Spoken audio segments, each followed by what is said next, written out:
Bienvenidos una vez más a la procesión de los gatos. Esta noche solamente me acompaña Elio Morales. Mucho gusto, yo soy Elio Morales, mejor conocido como El Mapache, y pues bienvenidos a todos. Y pues como capítulos anteriores volvemos a estar aquí para aprender un poquito más y de un tema que está bastante interesante por el hecho de que pues es muy apegado a nuestras raíces.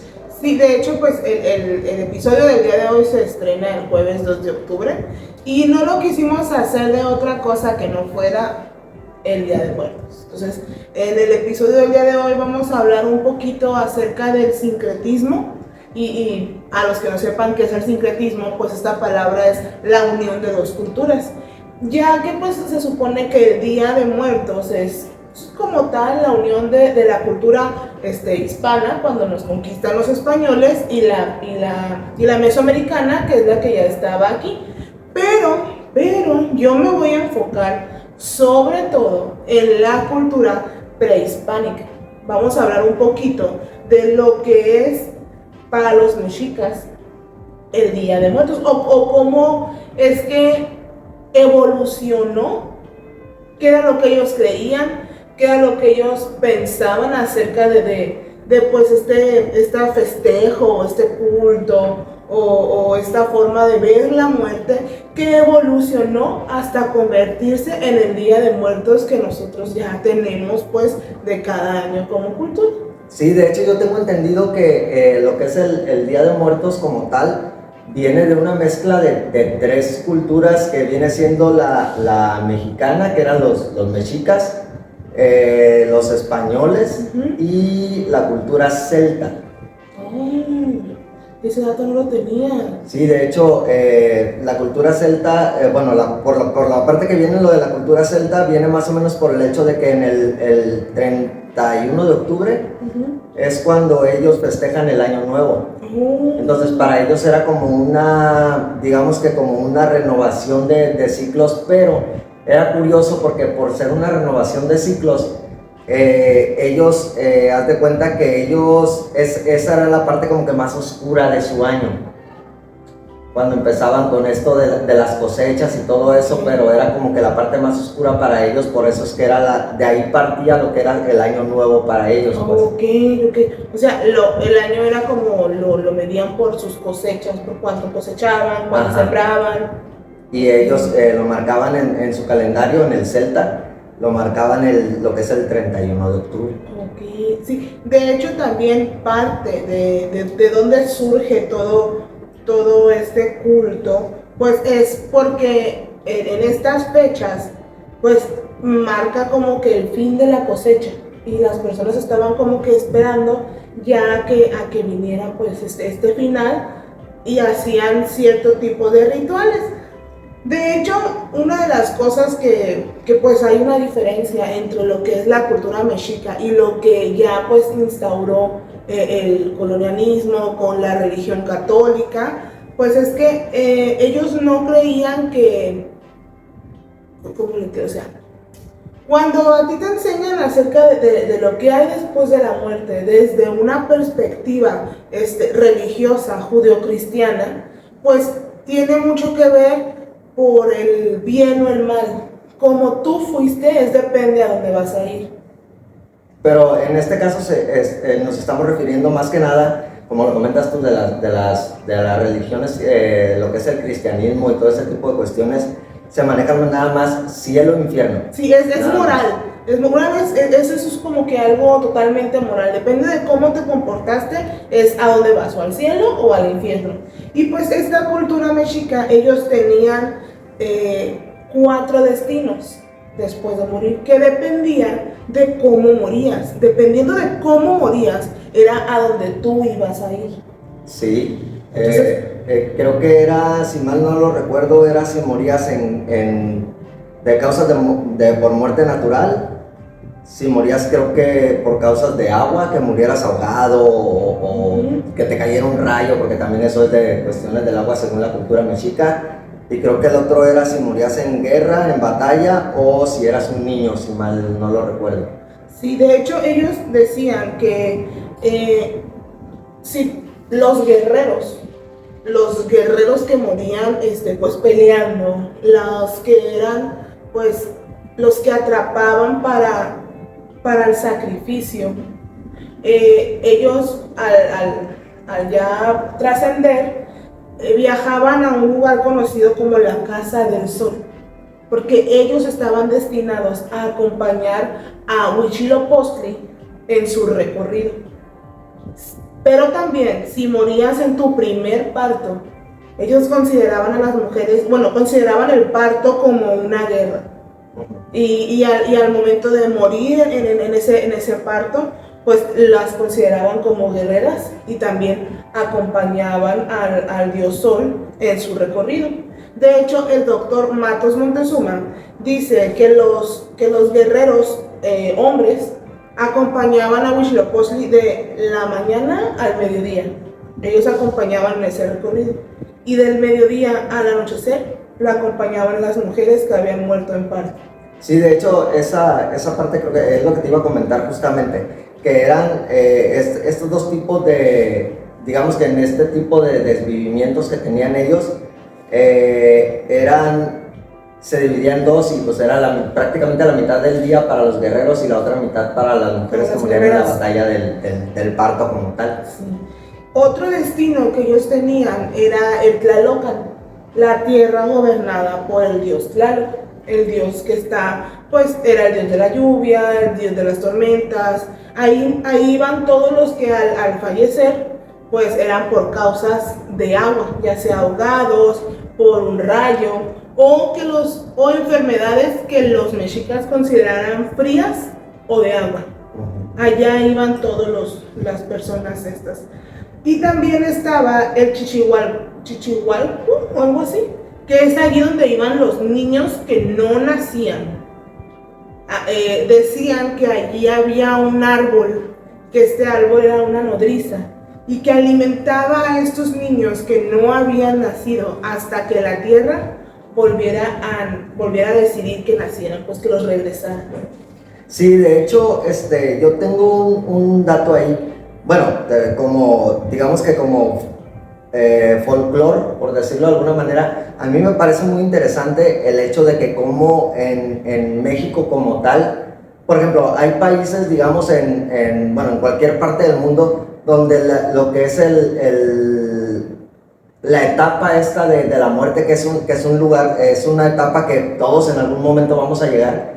Entonces, en muchos países hasta lo catalogan como algo sombrío, algo oscuro, pero lo curioso y lo que me parece muy interesante y sinceramente bastante bonito, es el hecho de que como en México como tal, es algo como que muy vivo, muy lleno de color. De hecho, pues ya tenemos aquí acomodado como que si fuera un pequeño altar. Y pues sí, los colores sí son bastante vivos, inclusive lo que es la flor de cempasúchil tiene un color demasiado bonito, muy llamativo. Entonces eso se me hace muy bonito y se me hace que es algo que llama mucho la atención, digamos, entre los demás países y cómo vemos nosotros como mexicanos lo que es la etapa de la muerte, que prácticamente para nosotros es una fiesta más, pues, y es una de las fiestas, digamos, que más importantes, así es, de nosotros como cultura.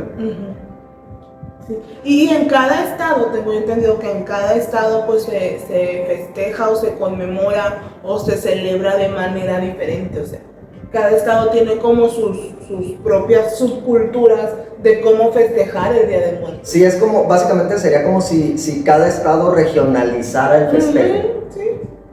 Y sí se manejan, creo que en Michoacán, si mal no lo recuerdo. ¿En Pátzcuaro? Sí, es donde digamos que es como que de las festividades más grandes que se hacen en cuestión de lo que es el Día de Muertos.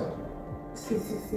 Y bueno, retomando los destinos en los que creían nuestros antepasados, el último destino del que vamos a hablar pues es el Mictlán, donde iban todas las personas que pues fallecían de causas naturales, de otro tipo de enfermedades o de otro tipo de situaciones que no tuvieran nada que ver con la muerte, con la guerra o con el agua. O sea, la mayoría de las personas iban al Mictlán. Estaba regido por Mictlantecutli, el señor del Mictlán. Era el señor de la muerte, si mal no lo señor de la recuerdo. muerte. Y su esposa, Mictlantzihuatl, creo. ¿Sí, no? Creo que sí. Creo que Y- sí, no recuerdo muy bien. No manejo muy bien El náhuatl. el mexica. El náhuatl. El nabo. No lo manejo muy bien. No te lo vengo dominando. Y pues decían que realmente la persona como tal no es la que iba. Ellos creían que teníamos esencias. Entonces había que pasar por un recorrido. Y el primer recorrido, y se me fue el nombre, es el que la diosa de la tierra, o dios de la tierra, porque pues no está muy, ahí no hay como que género en ese sentido. Creo que sí era diosa. Diosa o dios se puede tomar de las dos maneras. Okay. Porque en las representaciones lo ponen como tanto femenino como masculino. Okay. Lo que pasa es que en la parte que a mí me tocó investigar, tal vez digamos que la fuente, ahí me lo pusieron como femenino, que era una diosa, la diosa de la tierra, que es donde, digamos que empezaba lo que viene siendo el proceso del viaje hacia así es. Tlaltecutli es la diosa de la tierra. Y lo primero que tenía que pasar es que la diosa de la tierra devorara a la persona que pues había desvivido. Eso es lo primero que pasa. De allí, las personas tenían que recorrer un camino que duraba 4 años para poder llegar hasta el Mictlán. Así es, pero en este caso, por ejemplo, de la diosa, que era el primer proceso, en este caso, para tomarlo ahí como dato, para que vayamos sabiendo un poquito más de lo que viene siendo lo que es digamos que el proceso de cuando una persona desvive.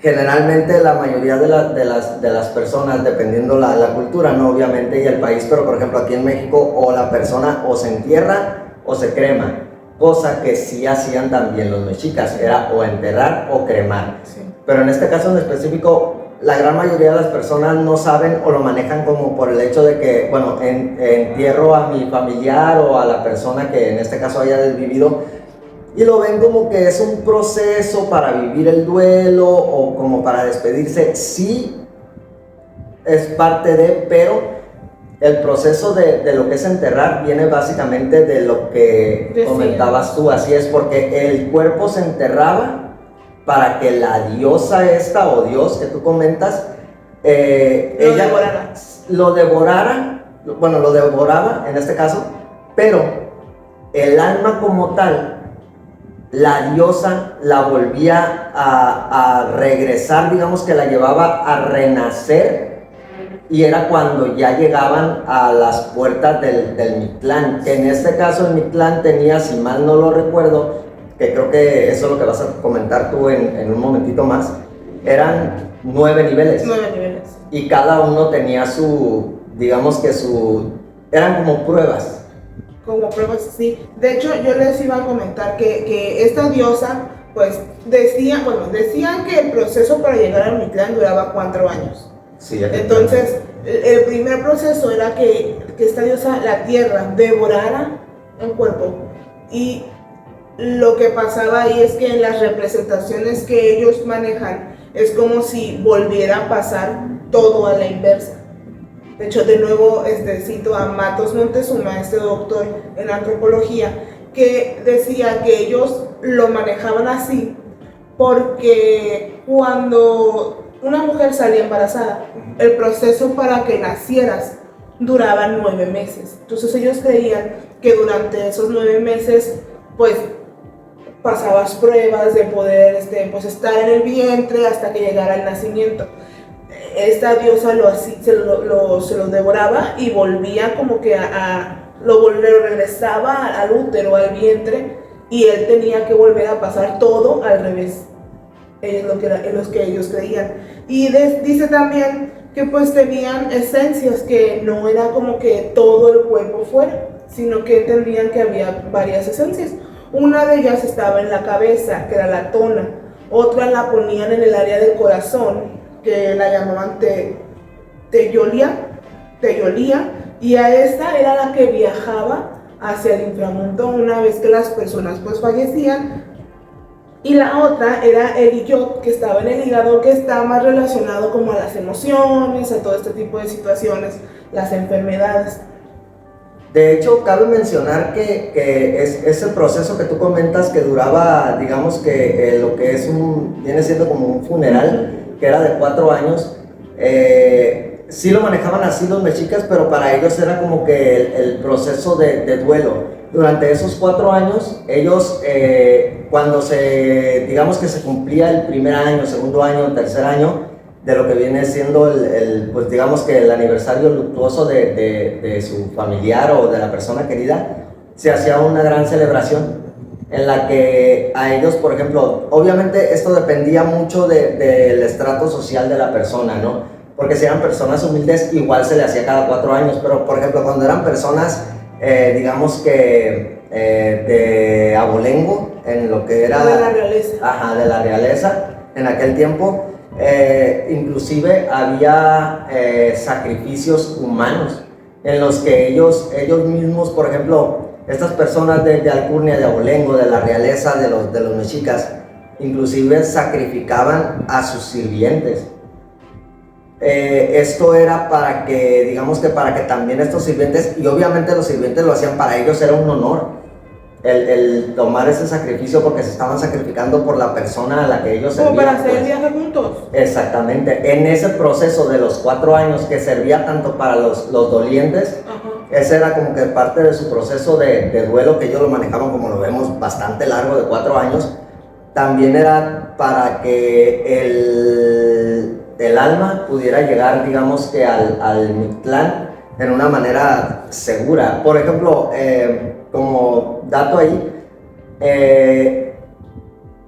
por ejemplo, aquí tenemos calaveritas de azúcar, ¿no? Entonces, el que los hagan de azúcar y con colores y todo eso viene ya más apegado a lo que vienen siendo los dulces que trajeron los españoles, pero el hecho de poner el cráneo como tal de la calaverita era porque en este caso... En una representación pictográfica de Mictlantecutli.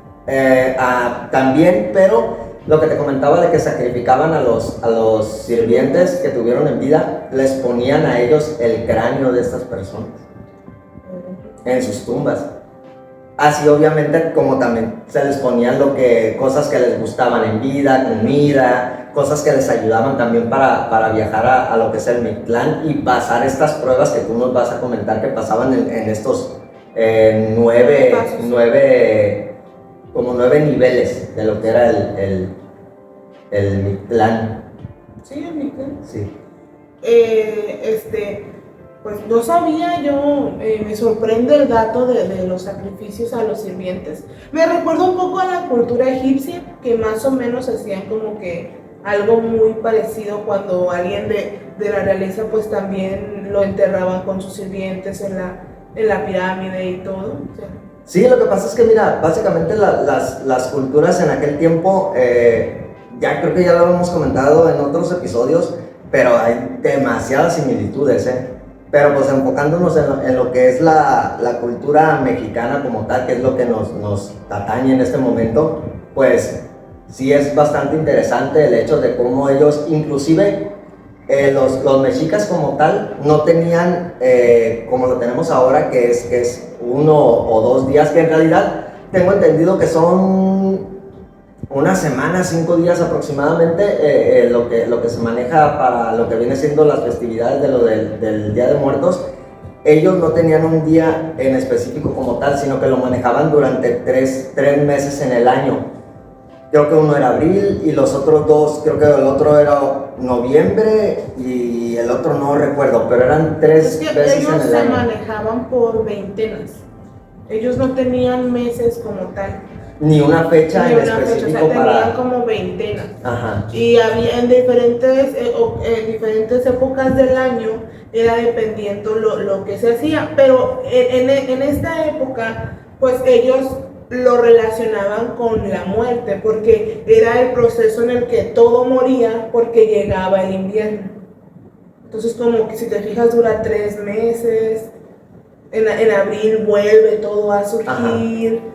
Y a mí se me hace muy pues impresionante y curioso y y realmente me apasiona ver cómo el significado de la muerte para ellos era totalmente diferente. O sea, sabían que este proceso iba a llegar. Ellos, todas las representaciones que vemos son porque observaron eso.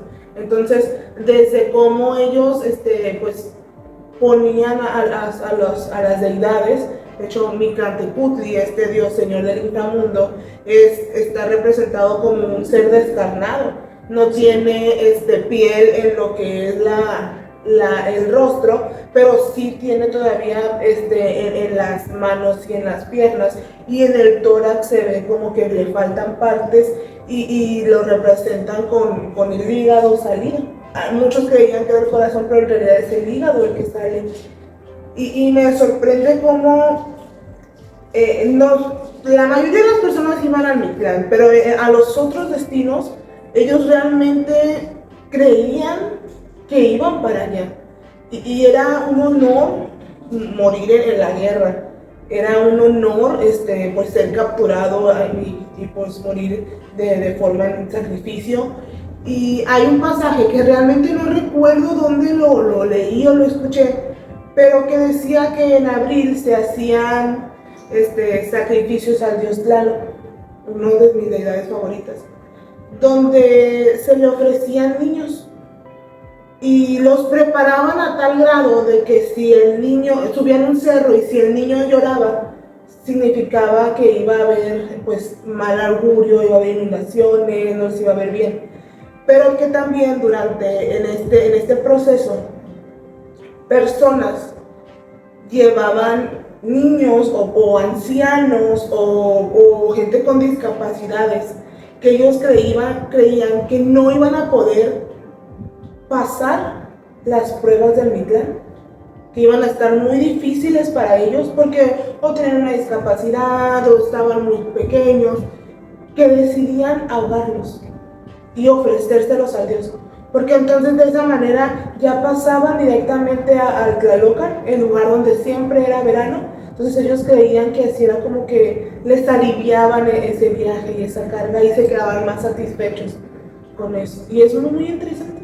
Sí, de hecho, un dato ahí curioso que me parece es que, por ejemplo, inclusive las religiones ahorita, lo que son las religiones, sobre todo las judio-cristianas, básicamente hablan de lo que venían hablando ellos, ¿no? En esta cultura de los mexicas, que como lo comentabas tú, que ellos prácticamente se preparaban para lo que era la muerte, que era algo inevitable. Si nos ponemos a revisar bien lo que vienen siendo estas religiones judio-cristianas, básicamente también te están preparando para lo que viene siendo lo que es la muerte, y ellos hablan de que pues obviamente que te portes bien, que seas una buena persona con tus semejantes, con todo ese tipo de cuestiones, con la naturaleza también, en este sentido, que seas muy espiritual y ese tipo de cuestiones.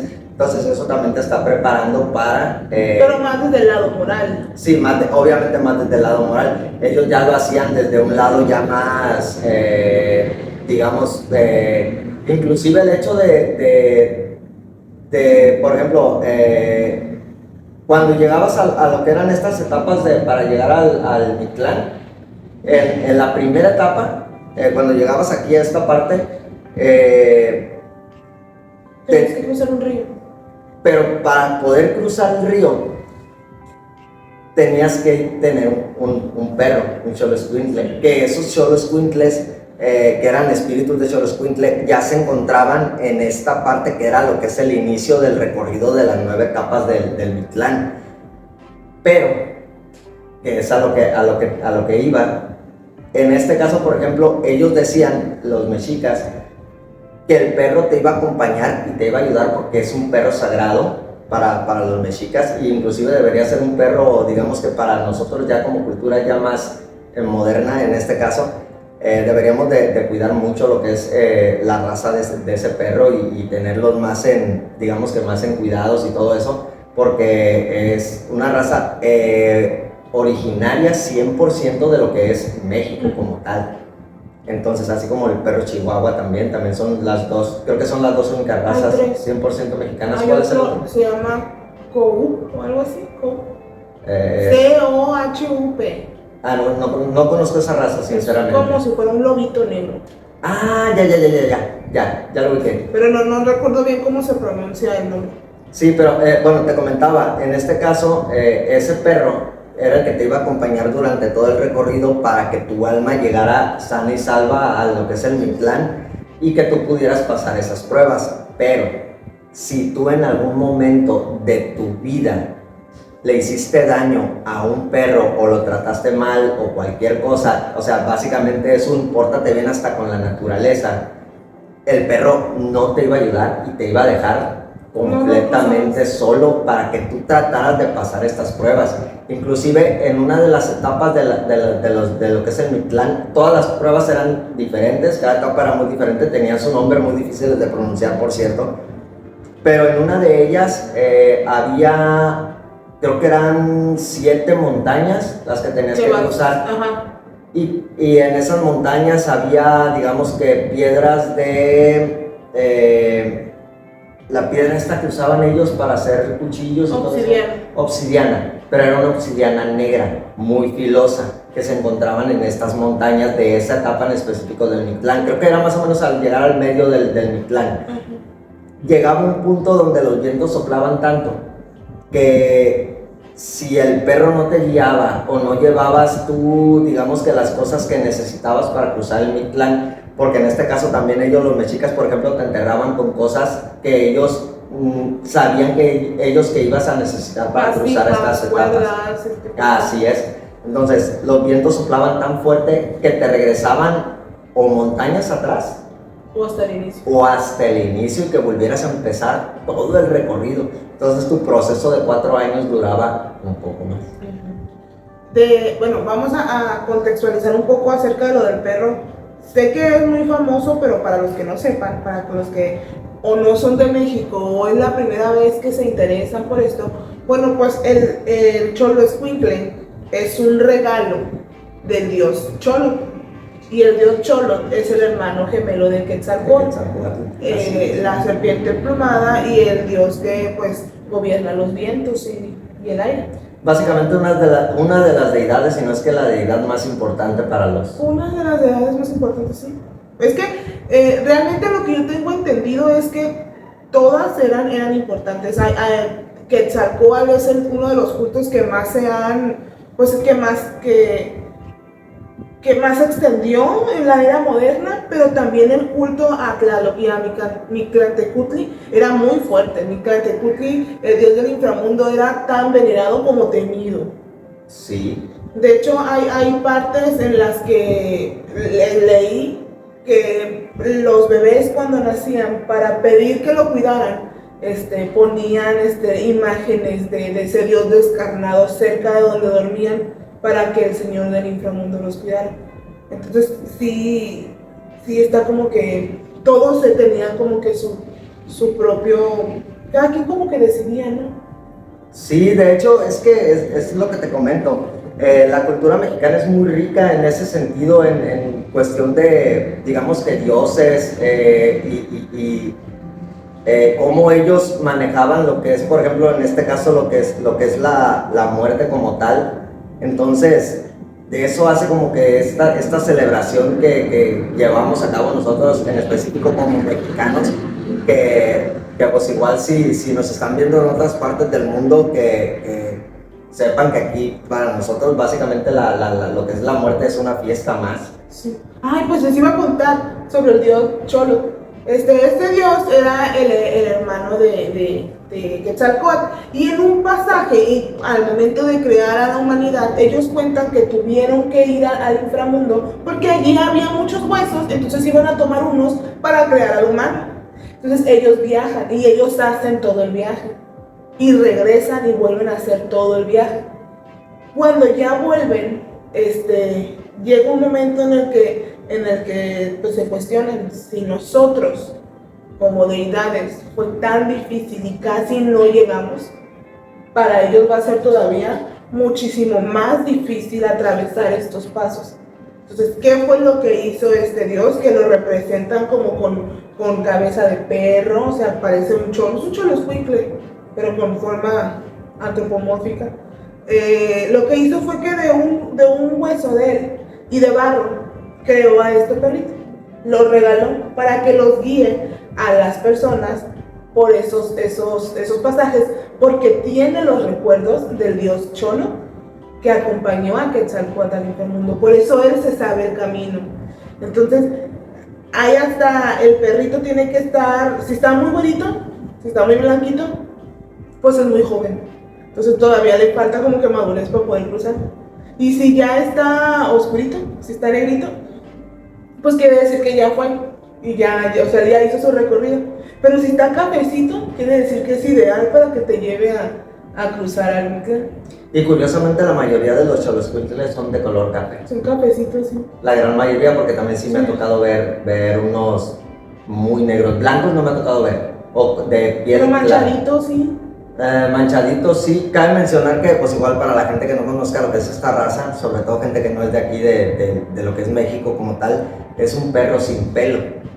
Un perro sin pelo. Sí, y pues en realidad pudiera pensarse que es un perro feo, pero en realidad es una raza muy, muy bonita. Sinceramente es un perro muy, muy atlético, muy estético, muy bonito. Muy difícil encontrarlos aquí en México. De hecho, en el episodio pasado, mi hermana, que hoy no nos acompaña, mencionó a su perra, Stella. Es cruza de Xoloscuintle, pero pues lamentablemente pues ella no la quisieron adoptar, porque en todas las camadas de Xoloscuintle siempre sale 1 o 2 perritos con pelo, y pues a ella no la querían adoptar, no la pudieron, bueno, más bien no la pudieron vender. Entonces, para que no le hicieran daño, pues ella decidió adoptarla, pero ella es cruza de Cholo. Y ahí quedó Stella. Ahí quedó Stella. Nos va a cruzar en Mictlán. Trate bien a todos los perritos. Pues como decíamos que la mayoría de las personas, pues al morir, pues ellos iban o viajaban, o su esencia viajaba hacia el Mictlán. Pues para llegar a este lugar tenías que atravesar varios pasos.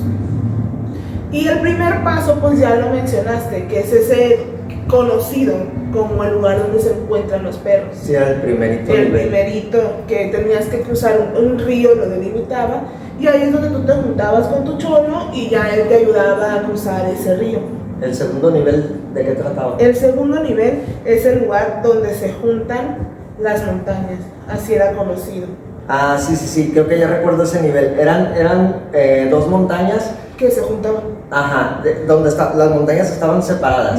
Entonces, cuando las almas iban cruzando, si no medían bien el tiempo, las montañas se cruzaban, se juntaban de nuevo y aplastaban a lo que eran las ellos almas. tenían que calcular el tiempo o buscar la forma para poder cruzarlas sin que fueran triturados. Eso era el segundo. En el tercero. En el tercero es la montaña de Obsidiana. Esta montaña que tú comentabas, que pues tenías que viajar por arriba y que pues soplaba el viento de tal forma, creo que tenía 7 picos.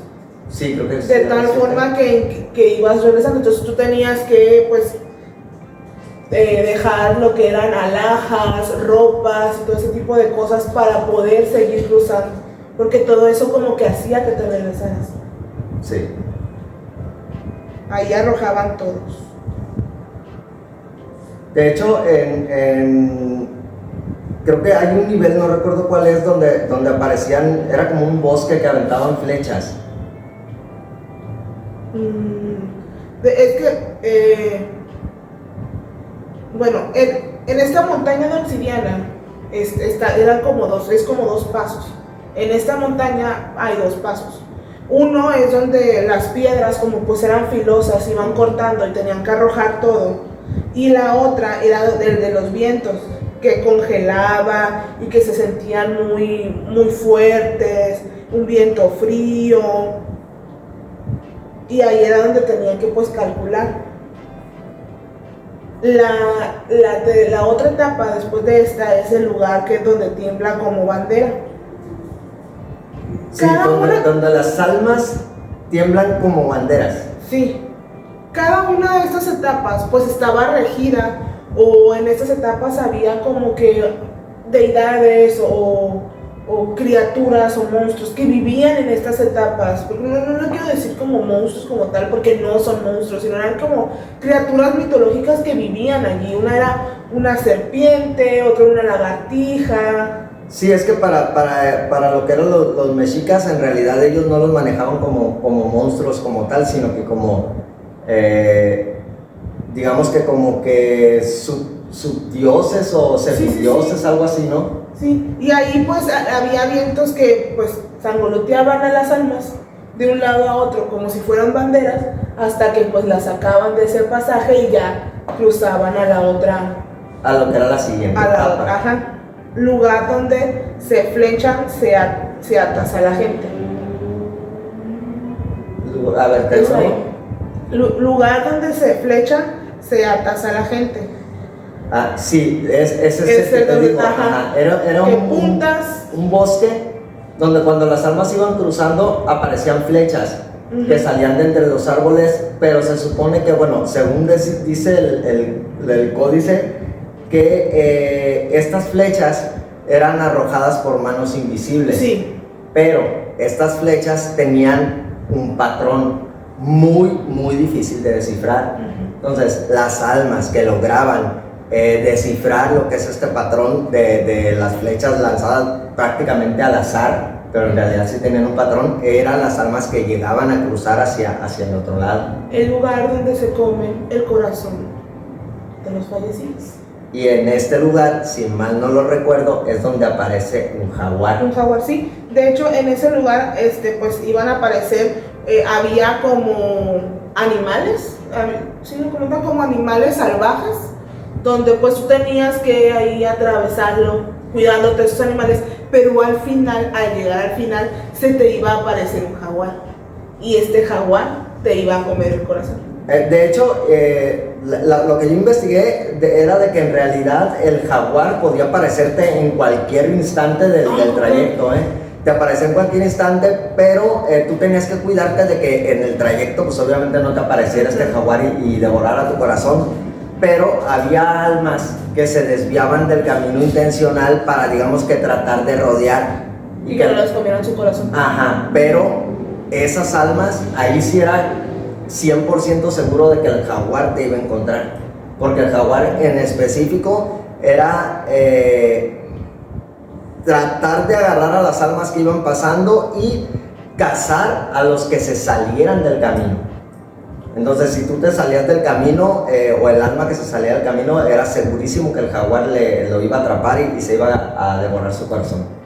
Y ya después de que te comieran el corazón, llegabas a un lugar donde había unos ríos. Ya la persona, o la esencia, o el fallecido sin corazón, habiendo dejado atrás todas las pertenencias que llevaba, despojando todo eso. Sí, después de haber pasado todo el proceso. Sí, llegaba a ese río y pues lo iba a atravesar. Iba a atravesar 9 ríos para ser exactos. Y pues ahí estuvo como que donde ya era casi llegando al final, iba a dejar ahí, pues ya llegaba sin corazón.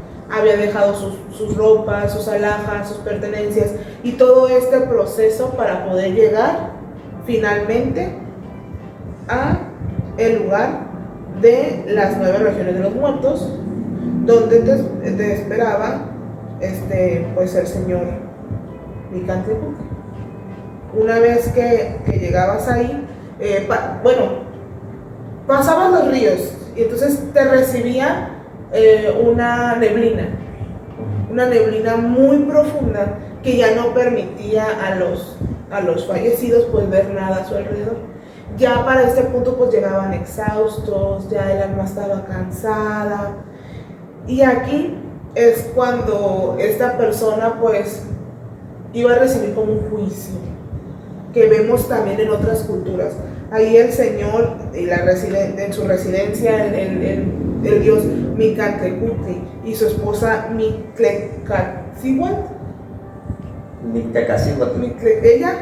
Ellos pues iban a estar ahí esperando a la persona que haya logrado, porque pues se supone que no todas las almas o las esencias llegaban hasta ese lugar, porque pues Sí, básicamente, o sea, las almas era muy difícil pasar y llegar, bueno, cruzar todos estos niveles y llegar hasta lo que era donde estaba Micantecutli y su esposa, pero prácticamente el que llegaba tenía asegurado el llegar al Mictlán. Ya pues una vez que llegaban ahí, que pues hacía ese peso de todo lo que había vivido él en su vida, y una vez despojado de todo al entrar, pues ya era lo que le quedaba, pues era pues descansar. Sí. Ya era como que el eterno descanso hasta que volviera el alma de nuevo a nacer. Entonces es un proceso en el que ellos creían que pues esas mismas etapas pues las hacías cuando nacías y ahí las hacías de regreso. Sí, digamos que totalmente en sentido contrario, vaya, de lo que era el nacimiento. Una cosa que te quería preguntar, no sé si en este caso esa parte no lo he checado, cuando estas almas renacían, también en la cultura mexica, ¿renacían también en animales? ¿O solamente...? No tengo ese dato. O sea, de que pudiera haber la reencarnación como pues ahora en jaguar, o ahora no tengo ese dato. De hecho, yo tampoco, pensé que tú lo tenías, no lo investigué, pero hasta ahorita que estás comentando esa parte como que me surgió la duda. Sí, no, pero está interesante y sería bueno poder investigarlo para sacar la dudita. Pero sí me parece, yo creo que sí, porque sí me parece como que tiene mucha lógica, o tendría mucha lógica para la cultura que eran, como ellos que eran bastante apegados a lo que era la naturaleza, la tierra, todo ese tipo de cosas, porque eran bastante civilizados en ese sentido. Entonces yo creo que sí tendrá algo de lógica el hecho de que también las almas renacieran no solo en otro ser humano, sino que también renacieran en animales, en la naturaleza como tal. Pero digamos que en este caso, por ejemplo, la cultura mexica, digamos que así era la manera en la que ellos festejaban. O lo que ellos creían. O lo que ellos creían que era lo que es las etapas de la muerte. Sí. Ahora, lo que tú comentabas acerca de lo que era la fusión de culturas, quisiera que me platicaras un poquito de cómo es que los españoles... Llegó eso, ok, sí. A eso iba. Antes de continuar, pues quiero hacer así como que una aclaración de que nosotros no somos expertos como tal. Realmente pues no investigamos un poco, y si hay alguna palabra que no pronunciamos bien o algún dato que no esté tan bien aclarado, pues nada más pues comentarles que pues realmente no somos expertos, y lo que hacemos aquí es algo pues para entretener a las personas. Y sobre todo para crear, por ejemplo, la duda, y por ejemplo también ustedes que nos están viendo, si tienen algún dato ahí o que nos puedan aportar para que también nosotros crezcamos en ese sentido, si tienen algún datillo ahí sobre todo acerca de lo que viene siendo el origen de lo que es el Día de Muertos, que nos los pongan ahí en los comentarios, por favor, porque también a nosotros nos ayudaría bastante, porque igual hay cosas que nosotros pues se nos pueden pasar. Así es, porque pues no investigamos a fondo como tal, o todas las fuentes que existen como tal. Entonces digamos que nos apegamos en 3-4 fuentes, y de ahí es donde sacamos lo que es el contenido. Así es. Sí, y pues me preguntabas acerca del sincretismo, donde estas dos culturas se juntaban, ¿no? ¿Qué es lo que pasa cuando llegan los españoles? Para ellos pues fue un choque, porque pues ellos ya tenían como que la idea esta de lo moral, de lo judeocristiano, ya había como que otro tipo de situaciones ahí, y para los mexicas pues era muy normal la muerte. O sea, imagínate estar en una batalla y ver a alguien que viene acá con una piel de jaguar corriendo hacia ti, que en su cabeza estaba, si ahorita me pasa algo, yo directito con Huitzilopochtli. O sea, la forma en la que veían y convivían con la muerte era totalmente diferente. Sí, inclusive lo que te comentaba hace rato, hasta el hecho de sacrificarse por digamos que por la persona para la que ellos trabajaban, para ellos era un honor completamente. O sacrificar a tu familiar, o que fueran elegidos para el sacrificio, era como que un honor. Sí. O sea, y cuando llegan la evangelización como tal a nuestro continente, pues lo que tratan de hacer es, ellos tenían esta fiesta de Todos los Santos, que también coincidía con las mismas fechas en el calendario. Entonces como que pues intentaron, pues que ya no vamos a festejar, ya no vamos a hacer el culto a Micantecutli, ahora lo que vamos a hacer es pues en la fiesta de Todos los Santos. Entonces así trataron como que de mezclar ese tipo de situaciones, pero sin embargo pues mucho de lo que nosotros hacemos ahorita para festejar o para celebrar está muy arraigado en lo que son los orígenes prehispánicos. Sí, de hecho sí, básicamente fue lo que viene siendo lo que fue los españoles con la conquista y todo eso. Prácticamente pues ellos vinieron, digamos que a evangelizar. Parte del proceso de conquista fue evangelizar a lo que eran las culturas mesoamericanas nativas de aquí, de lo que es el México.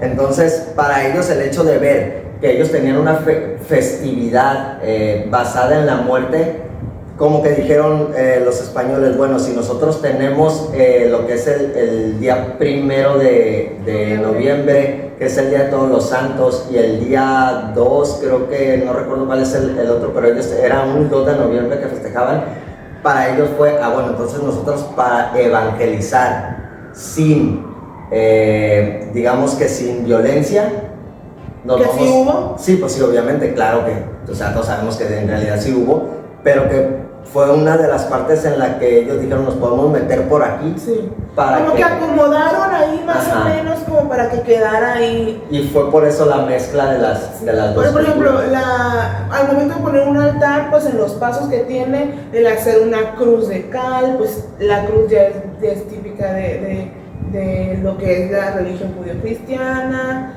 Básicamente el altar como tal tiene, bueno, no el altar como tal, pero las ofrendas. Ajá, pero ponemos la flor de cempasúchil, que es totalmente pues, de aquí, que solamente aquí se pone, que para que los colores guíen las almas de las personas, porque, aquí se nos pasa un dato, se supone que la esposa de Mictlantecutli, ella pues sí como que se sentía mal por ver todo este viaje que hacían y verlos cansados a las almas y ver cómo se desgastaban, que ella dijo o decidió, ¿sabes qué? Hay que darles 1 o 2 días en los que ellos vuelvan a visitar a sus familiares para hacerles menos pesada esta carga. Entonces por eso se supone que en el Día de Muertos nuestros antepasados regresan a convivir con nosotros en estos días.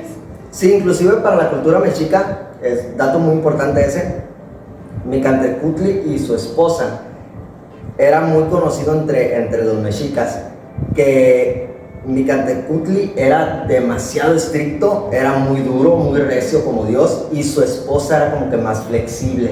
Es por eso que ella fue la que prácticamente permitió que estas almas volvieran una vez al año a convivir otra vez digamos que al plano terrenal. Sí, y ella mandaba colibríes. Cuando una persona que estaba ya en el Mictlán, que estaba haciendo el pase, pues quería decirles a sus familiares, aquí todo bien, todo está bien, enviaban un colibrí. De hecho, el colibrí en la cultura mexica es un animal sagrado porque fue creado específicamente, bueno, esto según la cultura, ¿no? Específicamente para llevar mensajes desde el mundo del inframundo hasta el mundo de los vivos.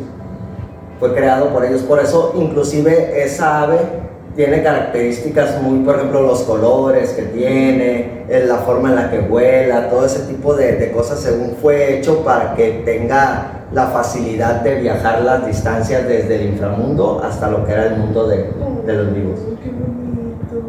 La verdad está muy...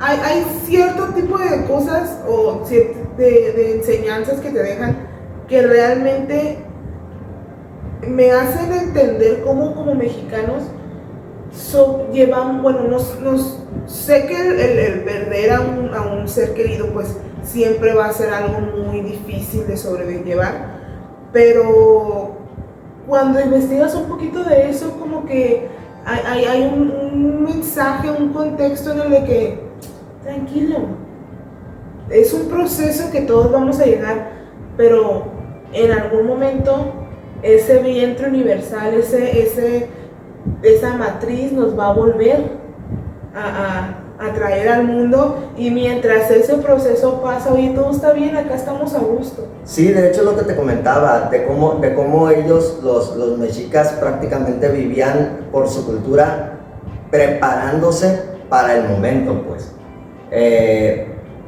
Por eso para ellos la muerte era como que una etapa más, y no lo veían como algo malo, sino como algo bueno en realidad. Es por eso que parte de lo que viene siendo el festejo del Día de Muertos en México es una pues como lo comento, es un festejo como tal, pues. Obviamente el proceso de duelo, de perder a un ser querido y todo eso es algo doloroso, es algo difícil, algo duro, pero en realidad la muerte para nosotros como mexicanos es prácticamente causa de festejo, de celebración. Inclusive, cuando se hizo este sincretismo de la unión ya no de dos, sino prácticamente, como te lo comenté en un principio, de la cultura celta, fue de tres culturas básicamente lo que viene siendo el origen del Día de Muertos. En los años de 1930, si mal no lo recuerdo, cuando tuvimos un presidente que el petróleo lo hizo parte de Cárdenas, efectivamente. Ellos trataron digamos que de devolverle a México lo que viene siendo la parte de hacerlo más el nacionalismo, por decirlo de alguna manera. Entonces ellos trataron de como que volver a las raíces de estas que estamos comentando, pero digamos que ya tenemos muy arraigado el hecho de que esto lo vemos como parte de la religión judio-cristiana, de que los españoles lo trajeron. Parte sí, pero gran parte de esto es que en realidad los orígenes son prehispánicos. Tanto que en otras partes de Latinoamérica creo que se festeja el Día de Todos los Santos, sí, que también es parecido, o sea, se hace como que hasta los ancestros y... Sí, básicamente es lo mismo. Pero sí como que le falta esa esencia que tiene Día de Muertos, porque pues es ese sincretismo en el de que no se perdió una parte, pero no toda la creencia y no todo el culto que tenían hacia la muerte y hasta esas deidades, pues nuestros antepasados, los mexicas. De hecho, sí, fíjate, en realidad la cultura mexicana es muy bonita como país.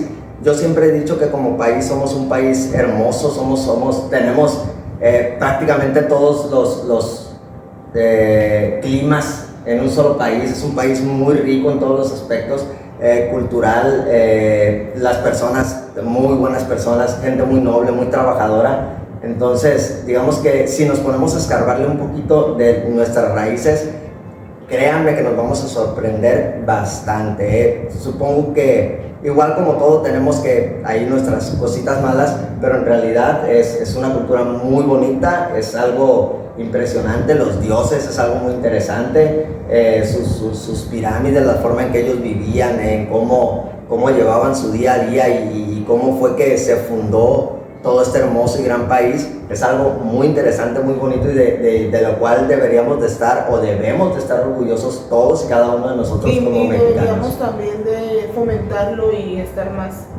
como que más empapado de toda esa cultura. De hecho, hay algo ahí muy me parece curioso. Mucha gente se queja en estas fechas, sobre todo porque se festeja más, digamos, lo que es el Halloween en lugar del Día de Muertos. Pero si lo checamos estadísticamente, es algo muy curioso y me parece algo muy bonito de cómo prácticamente las dos culturas se fusionaron. Aquí en México se festeja por igual las dos cosas. Pues al final de cuentas, Día de Muertos es un sincretismo, es la unión, o sea, no podemos hablar de Día de Muertos actualmente sin que estas dos culturas se hayan fusionado. Y creo que lo que pasa con Halloween fue lo mismo. Ya sí. se fusionó, se juntó.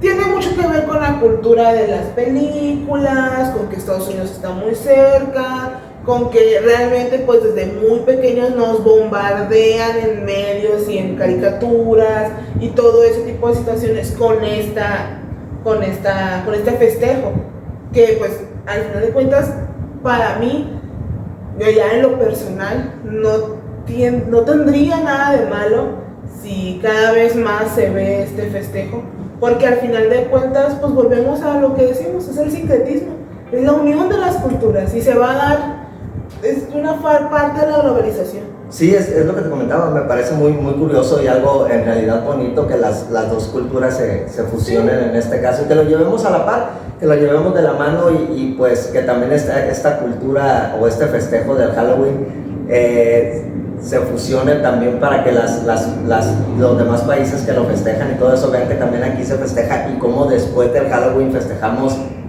lo que es nuestro Día de Muertos como tal, y también ellos se enteren de lo que es nuestra cultura. Sí. Pero pues la verdad es que me pareció estuvo muy bueno el capítulo, me gustó mucho investigar acerca de esto. Nunca lo había checado o no lo había investigado tan a fondo, y la verdad está muy bueno, muy interesante. Y eso que sentí que la información que tenemos está como que muy por encimita. Sí, definitivamente. Está como que muy lo basiquito, lo entendible para todos, porque si te metes a investigar, pues te vas empapando y empapando de todo lo que es esta cultura prehispánica. Pero sí, pues es un capítulo muy especial para nosotros, porque pues realmente a mí me gustan mucho todos estos temas y tengo mis deidades favoritas. Sí, definitivamente yo también, así que por hoy, digamos que por este capítulo, por ser las fechas y por ser una festividad muy mexicana, muy nuestra, decidimos como que hacer a un ladito lo que vienen siendo los temitas paranormales y fenómeno ovni y todo eso, fenómeno no humano, y pues hablar un poquito acerca de lo que son nuestras raíces como tal, y es más que nada porque sinceramente es algo que nos enorgullece bastante como mexicanos, pues. Sin dejar de recordar que pues la puerta del inframundo está abierta y nuestros antepasados están regresando, su esencia está regresando, así que no se les haga raro ver cualquier cosa ahí paranormal. Sí, así es, y déjenle ofrenditas en sus altares. Para cuando vuelvan, pues ahí tengan sus cositas. Tengan que comer. Así es. Bueno, pues por el día de hoy, por esta noche, pues solamente nos queda despedirnos. Fue, como les comentamos, un capítulo muy especial para nosotros. Esperamos que lo hayan disfrutado tanto como nosotros. Y pues déjenos sus comentarios. Coméntenos cómo festejan ustedes o cómo celebran el Día de Muertos. Es muy interesante ver que en muchas partes, en cada región de México se celebra de manera diferente. Entonces, si nos están escuchando de otro estado, pues ahí coméntenos cómo es que lo celebran. Pues denle like a nuestros videos y compártenos para poder llegar a más personas. Suscríbanse. Y pues por hoy solamente nos queda despedirnos. Así es, mi nombre es Elio Morales, mejor conocido como El Mapache, y solamente quiero agregar 2 saluditos. Adelante. Uno primero para nuestro patrocinador que sigue confiando en nosotros y esperemos que siga así durante mucho tiempo, International Massage by Pati Reyes, búsquenla en sus redes sociales. Y el otro saludito es para un amigo mío, para Ángel, mejor conocido como el Compita Bronco, que me lo encontré en una tienda de aluminios y perfiles. Y me pidió que le mandara el saludito, así que pues ahí estamos, amigo, que ahí anda rifando, como siempre, mi compa. Saluditos. Y por hoy yo me despido, nos vemos el próximo juevesito. Yo soy Isis Sorona y solamente me queda decirles a todos que por hoy la reunión ha terminado. Adiós.